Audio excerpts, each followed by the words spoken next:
Cara, nós temos uma visita ilustre hoje aqui no Papo de Graça. Graça. Então me diga quem Maravilhoso, é. sou fã dele. É. Ele mandou também esse vídeo 1h da manhã. Pra todo mundo. Ele é maravilhoso. 1h da manhã, então já sei quem é. Já sabe quem é? Já sei. É ele mesmo. Cara. É ele? É ele. Então venha, meu filho. Meu amado pastor Caio Fábio, como eu te amo. Braulio, equipe da VV TV. Hoje eu estou aqui de coração aberto e sem usar o álibi do humor para perguntar algo genuíno do mais profundo do meu ser. Eu fui diagnosticado com impulso de atividade compulsória, que eu já entendi não é a causa, mas sim um sintoma de algo muito maior e mais profundo que eu ainda não sei o que é.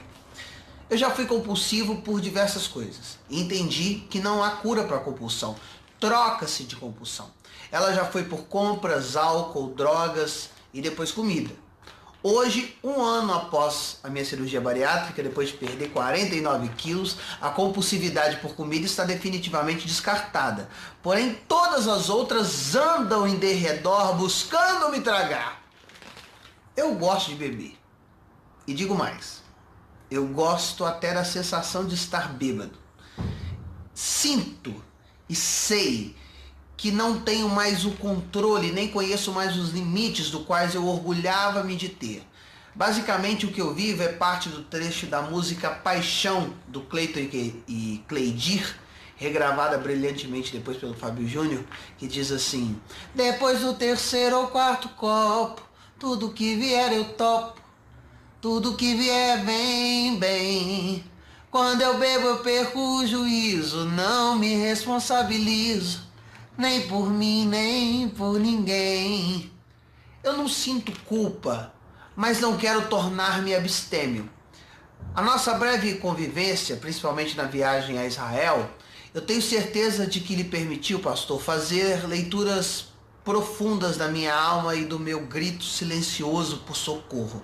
Então eu peço, oriente-me, sem meias palavras. Lhe peço e permito porque sei que meu problema pode estar assolando a milhões que nos assistem agora. Te amo muito, meu amado Pai, te amo muito. Minha vida é como um hino de louvor ao grande cara que você é. Até breve. Ele é muito lindo, querido Gustavo, que eu comecei a amar antes de encontrá-lo, pelas nossas trocas de áudio, de vídeo, que começaram já há alguns poucos anos, mas talvez uns 2 anos e meio, 3 anos passados, e só foi se intensificando muito. E com toda a sinceridade, transparente e verdade, ele é um homem sem tapumes. Ele diz o que pensa, o que crê, o que é e o que não gostaria de ser. E viajamos para Israel juntos, o que obviamente nos deu a chance de muitos dias acordando, tomando café, almoçando, jantando, ou viajando durante trajetos, ou após o jantar, como houve um determinado dia, que depois do jantar eu, ele e a Adriana fomos para o nosso quarto e ficamos lá, acho que até 2h30, quase 3 horas da manhã, um dia no qual ele fez um show particular para mim e para a Adriana. Que legal. Mas eu também, naquele dia, vi que a mãe dele estava preocupada, porque ele já vinha bebendo desde a hora que sentou no jantar. Então, ele me disse que eu podia ter liberdade e deixou ter, né? Desde a hora que ele sentou no jantar, ele pediu logo uma garrafa de vinho, aí traçou, aí pediu uma segunda, aí bateu, ela já estava assim, um tantinho desses, quando ele veio para a minha mesa. E eu estava com algumas pessoas jantando. Aí ele veio, entrou assim ao meu lado, ele sabe que ele tem toda a liberdade comigo. Ele veio mesmo, como um filho faz, botou a cadeira dele, chegou ali, botou a garrafa dele em cima da mesa. O senhor toma comigo? Acaba comigo essa garrafa aqui? Eu falei, pode botar. Ele me botou um cálice, eu bebi. Ele terminou a garrafa, aí ele pediu uma outra. Aí veio essa outra e ele começou a baixar. Eu tomei lá um um cálice a mais, mas eu vi que ele estava forte na pegada dele. Arrematando. Aí terminou o jantar, todo mundo se retirou e o hotel sempre olha para você com aquela cara de vá para o lobby para a gente poder terminar aqui. Aí eu peguei a ele, eu e a Adriana, e dissemos, vamos lá para o nosso quarto. Aí quando chegamos lá, ele terminou essa garrafa e pediu uma outra pelo telefone. Serviço de quarto. Aí levaram uma garrafa lá. E eu tinha acabado de ganhar uma garrafa em Chiló, de um vinho excelente, uma safra israelense de ótima qualidade. Estava comigo há 3 horas, 4 horas só. Eu falei, olha, esse aqui está disponível também. Ele falou, o seu é bem melhor do que o meu. Vamos beber da sua. Aí guardamos o vinho que ele tinha pedido, abrimos a nossa garrafa e ele bebeu assim, rapidamente. Eu bebi também, mas eu estava muito mais numa de observar do que de beber. Eu queria ver o Gustavo bebendo. E eu disse à mãe dele, não se preocupe, ele vai para o meu quarto, ele vai beber no meu quarto, isso faz parte de uma liberdade que eu quero que ele tenha comigo, porque eu quero vê-lo bêbado, eu quero ver como é que ele faz esse processo, como é que ele pratica essa viagem, quais são as emoções que vão levando a isso. E aí depois que essa garrafa que eu tinha e foi posta lá, foi bebida, aí ele abriu a outra. Aí foi quando ele iniciou esse show. Do nada, um show que durou quase 1 hora, para mim e para Adriana. A Adriana ria, porque ele estava absolutamente engraçado. Inspirado. Aí terminou a última garrafa e eu falei, ó, meu filho, vai pro quarto dormir, porque eu vou te acordar amanhã às 7 horas da manhã. E não adianta dizer que você bebeu a mais, porque você vai ter que sair com o grupo. Às 7 horas da manhã, 6 horas, 8 horas, eu fui acordá-lo. E ele não estava conseguindo. Eu falei, não, deixa ele. Saí, quando deu meio-dia, eu liguei para o quarto dele. Falei, Gustavo... Alô, ele não foi, então? Alô, de manhã cedo não. Meio-dia eu liguei.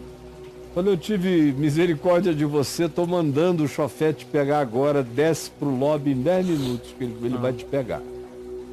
Aí lá veio ele, sonado, arrebentado, eu falei, olha, quem bebe à noite tem compromisso de manhã, tem que se preparar para o compromisso, ou então não beber à noite, ou não fazer isso, ou não fazer aquilo. Isso faz parte de um processo te trazer meio na marra para cá agora. Aí continuei observando, e na realidade, é óbvio que o transtorno, chamado obsessivo-compulsivo, ele carrega muito mais uma expressão sintomática de coisas mais profundas. A obsessão já designa o excesso.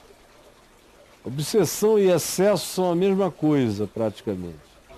E a compulsão é a recorrência com a qual aquele excesso é praticado. Então, é um transtorno porque nada do que necessita de ordem, de rito, de continuidade, de atenção, de timing, de disciplina, continua intacto, porque você introduziu um transtorno. Porque existir de maneira excessiva e recorrente é um transtorno insuportável que tem o poder e o potencial de destruir a vida de qualquer pessoa, mesmo das mais inteligentes e brilhantes como você, meu filho. Agora, ele se manifesta mais como resultado de coisas mais profundas. Que coisas mais profundas? Bom, na base de toda obsessão compulsiva, lá na base da base, existe aquela contagem regressiva da fobia da morte. que é o que acontece com você extraordinariamente, porque eu sei que era o que acontecia comigo antes de me converter. Eu tinha uma certeza de que esse negócio estava acabando e que eu tinha que lamber tudo, comer tudo, prover tudo, tocar em tudo, saber de tudo, meter a mão em tudo, gozar de tudo, porque ia acabar logo. E no meu caso me dava uma sensação de que a minha autodestrutividade já tinha determinado que os prazos da minha vida seriam muito curtos. Porque uma das coisas que o ente excessivo e compulsivo começa a saber é que a compulsividade, a obsessão compulsiva não promove longevidade. Você sabe quando você é compulsivo que você vai morrer antes. Você sabe que aquele excesso vai te matar, que aquele excesso é desgaste, aquele excesso corrói, corrompe, come você por dentro. Que a recorrência tira a efetividade, diminui seu potencial, esvazia imensamente a capacidade criativa enorme que você teria. Você perde muito tempo atendendo a compulsão recorrente, movida por aquele desejo intenso de fazer e fazer e fazer aquilo que pode trazer algum tipo de alívio. No caso dele, depois de já ter ido de A a Z em todas as experiências possíveis, depois da bariátrica, o que ficou menos ofensivo para ele é a bebida. E especialmente o vinho. Mas o vinho é o vinho, ele é gostoso. Para quem bebe gostando da bebida, ele é um prazer, ele é um sabor. Mas para quem bebe querendo se embriagar, ele é um torpor. Porque você bebe a primeira garrafa, a segunda garrafa, até sentindo um gosto, mas da terceira em diante é só a embriaguez que te visita. É só o anestesiamento, já não é nem um prazer. De modo que, se ele bebesse por prazer, ele beberia uma garrafa. Se o prazer fosse demais, num dia especial, ele beberia 2. Mas ele não consegue parar na primeira nem na segunda, ele tem que ir à terceira, à quarta. Aí já o coloca no estado de anestesiamento, que é onde ele sente menos a compulsividade. De modo que a própria bebida entra como um anestésico do elemento compulsivo. Porque enquanto ele está bebendo, ele não se sente compulsivo. A censura se vai, por isso ele disse: eu não tenho nenhuma culpa. A censura se vai e fica só a permissão de anestesiamento. Afinal de contas, se dói, se angustia e se aflige, e a bebida diminui tudo isso, então deixa eu me medicar com embriaguez. É uma concessão de medicação anestésica, que nesse caso é pela via do álcool. Mas o que está na base, número 1, é essa fobia da morte, que você não resolveu até hoje. Você não tem mais medo de morrer hoje, mas você tem uma ansiedade de aproveitamento da existência enquanto você consegue, porque lateja dentro de você, Gustavo, uma sensação de que você terá vida curta. Isso eu notei claramente. Foi por isso que 2 vezes nessa viagem a Israel eu falei: você está obrigado a me sepultar. Não te dou permissão para morrer antes de mim, menino. Para ser meu filho, você tem que ficar aí muito tempo. Porque ele não se trata como se fosse haver amanhã. E isso decorre do fato de que, como ele inconscientemente determinou, autoprofetizou que a vida dele será curta, tem que caber todos os mundos possíveis nos espaços que lhe restam. Isso está dentro dele. Se você fica amigo dele, você sente que ele não pensa na velhice. Ele não tem nenhuma perspectiva de longevidade. Ele está gastando e queimando a vela pelas duas pontas, como se não fosse haver qualquer coisa para além disso. E eu estou te falando com a sinceridade com a qual você me pediu que eu falasse. A segunda coisa é que, obviamente, essa fobia da morte, esse boicote inconsciente à saúde, à vida, ao prolongamento, porque você tem uma certeza de que a sua vida será curta, embora você não fale, é assim que você demonstra, isso produz uma ansiedade que não tem tamanho. Cara, aí bota o Rivotril que você quiser, vai ter que botar muito calmante para dentro e trato da ansiedade para todo lado.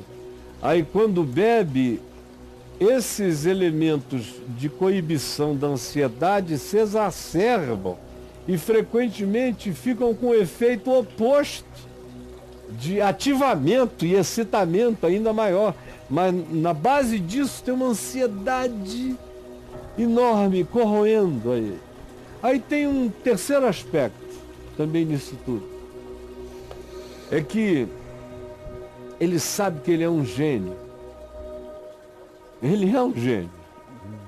Inteligente pra caramba. E falando sério, ele está fazendo graça. Até quando ele não está querendo fazer, ele faz. Por outro lado, tem uma outra coisa mais que, a meu ver, pega nele. Porque eu conheci isso em mim. Sabe o que era? O fato de eu ter nascido e meu pai, ateu agnóstico, ter me dedicado a Deus no hospital quando eu nasci. Já nasci encurralado, consagrado ao Deus que meu pai não cria e não sabia que existia, mas me ofereceu a ele. Aí eu cresci. Todo mundo que me via desde menino dizia, esse garoto vai ser especial. Mas eu cresci com aquele negócio de que eu ia ser especial, não sabia o que era. Sei. Mas é ruim a beça. É muito ruim. Eu sei que é ruim demais. É uma cobrança acima de tudo. E você parece que tem que Atender, jogar na estratosfera. Demandas. Tua vida é lá no alto.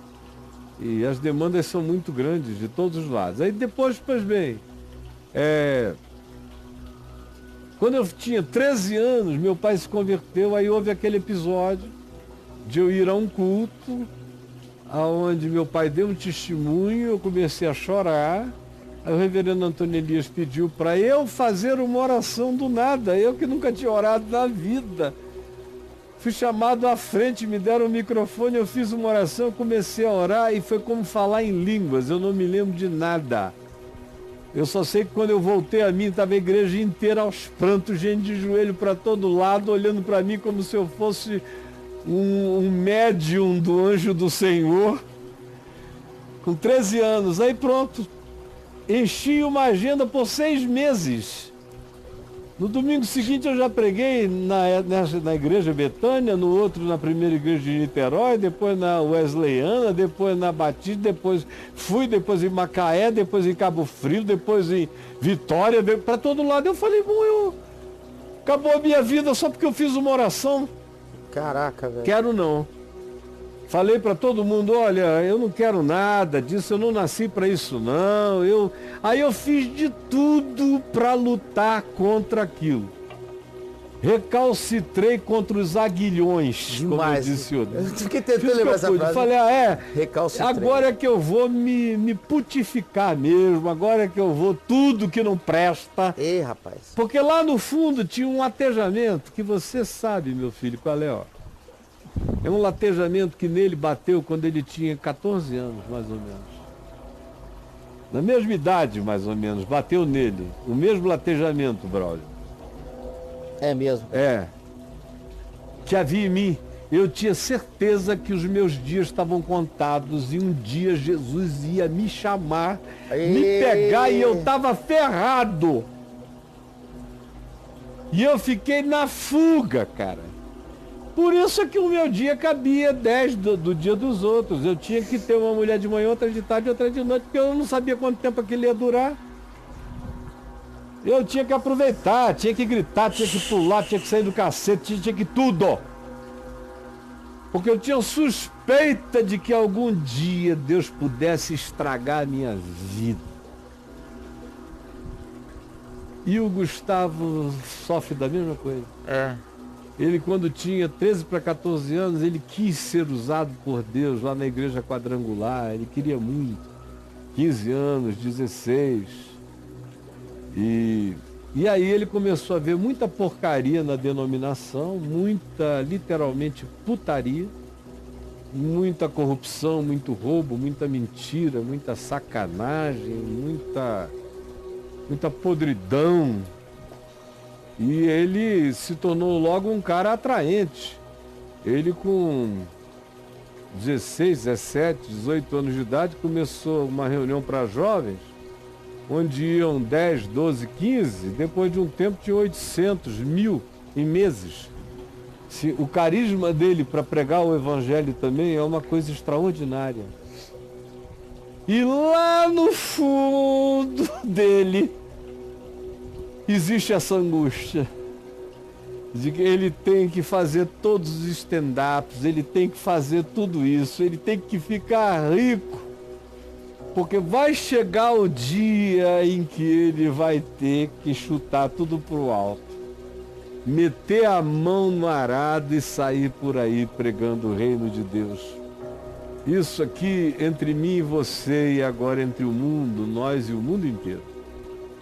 Então, nenhum psicólogo do mundo vai chegar à última conclusão com você, provavelmente nem a primeira, sobre a fobia da morte, nem a sua ansiedade em razão do seu processo inconsciente, porém bem marcante de autodestrutividade.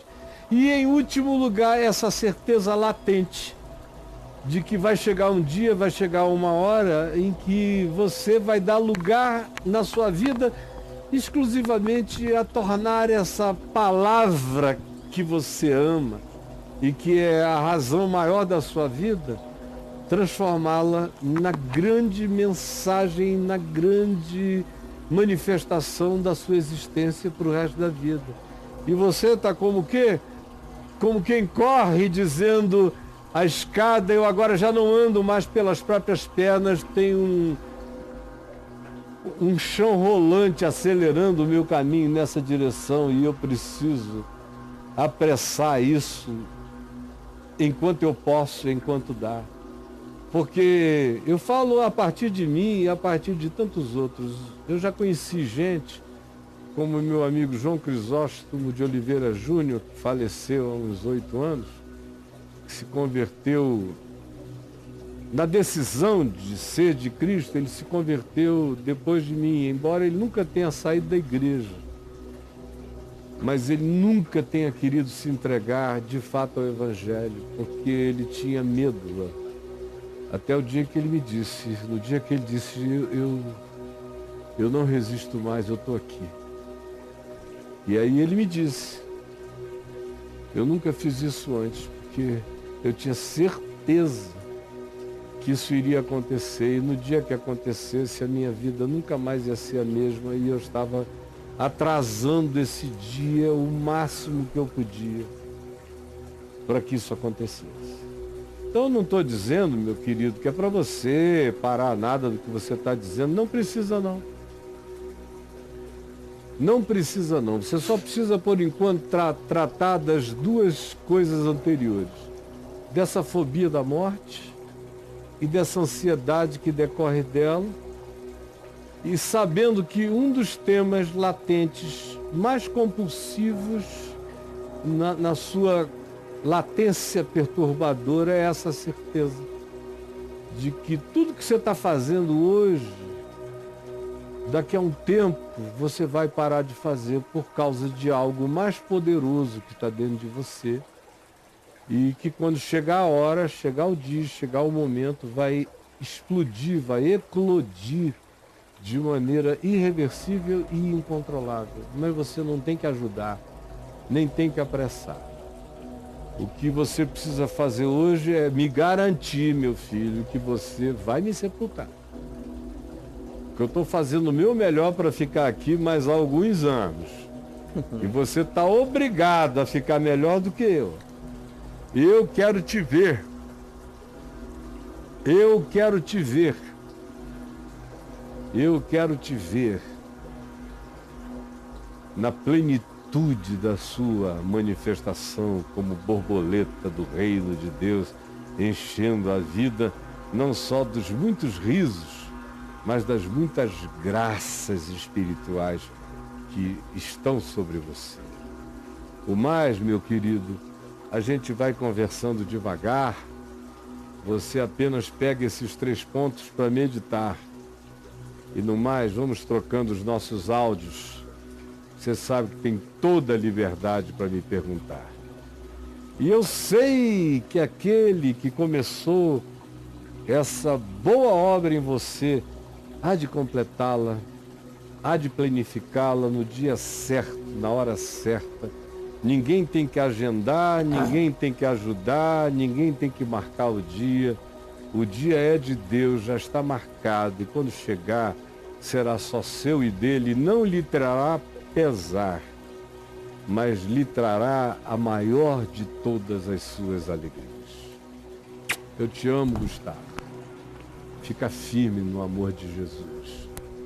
O resto, ele já fez e fará. E você não tem para onde fugir. Você só tem que saber que já é, e vai chegar o dia em que ele dirá, e já chegou. E você vai se levantar com a alegria dos mais felizes desta vida, que é como sempre acontece. E aí você diz com toda a sublimidade do coração que para você o viver é Cristo em plenitude e totalmente. E o morrer é lucro. Tem um outro elemento nessa história que tem a ver com a identidade sexual dele, que foi uma coisa contra a qual ele lutou e que colocou dentro dele também um espigão de ansiedade profundo, que está lá. Ele acha que já resolveu isso, mas ele lida com isso com uma intensidade enorme. É beber e falar disso direto. Mas isso eu só me sinto com liberdade suficiente para conversar com você através de áudio no telefone ou pessoalmente. Te amo. Deus te abençoe, querido. Querido. Deus te abençoe. E aí? Caio, uma observação aqui, como espectador da sua resposta. Ele falou uma coisa que ele falou que assim, ele descobriu que o transtorno obsessivo dele muda de lugar. Vai de um lugar para o outro. Mas ele não acaba. Você crê nisso? Eu creio que todos os transtornos compulsivos tendem a procurar a fazer essa um roda. novo protagonista. Quando você inibe um, ele tenta eclodir um outro. Em outra coisa. Em outra coisa. Não é sempre, mas é frequente. Tá. Que aconteça. Então você acha que ele é uma coisa que não se elimina? Que ele afirma isso na pergunta. Se elimina quando ele tocar na causa, nas causas. Tá. Enquanto ele não for nas causas, ele vai ficar fazendo rodízio de protagonismo obsessivo compulsivo. Aí vai só trocando de um pelo outro. Podia ser que desse uma encasquetada nele, ele resolvesse começar a escrever compulsivamente e não parar mais. Se ele descobrir que escrever anestesia a aflição dele. Agora, a aflição, a meu ver, tem essas 3 causas que eu apontei e tem essa 4ª que eu prefiro tratar num nível mais pessoal e mais íntimo. Perfeito. Tá bom? Mas que está presente na embriaguez. Ele se embriaga, esse tema recorre. Ele vem. Ele vem. À tona. Esses temas todos que eu mencionei. Deus, o meu perseguidor apaixonante. Tá. A ansiedade em razão do medo autodestrutivo, que ele já experimentou de várias formas. E tem essa certeza de que a qualquer momento, uma hora dessa, um monte de coisas vão ser alteradas na vida dele quando ele não suportar mais o represamento das coisas que ele ainda represa em si mesmo e esse aspecto da identidade sexual em relação ao qual ele se acha livre, mas eu digo, nem tanto. Nem tanto mesmo. Tá. E aí isso está presente em todas as conversas que você tenha com ele, com o meu querido filhão. Mas eu já respondi demais e não foi para tanto. Eu espero que você não tenha achado que eu fui longe demais. Tá bom? O quarto aspecto a gente fala no particular. Te amo, Gustavo.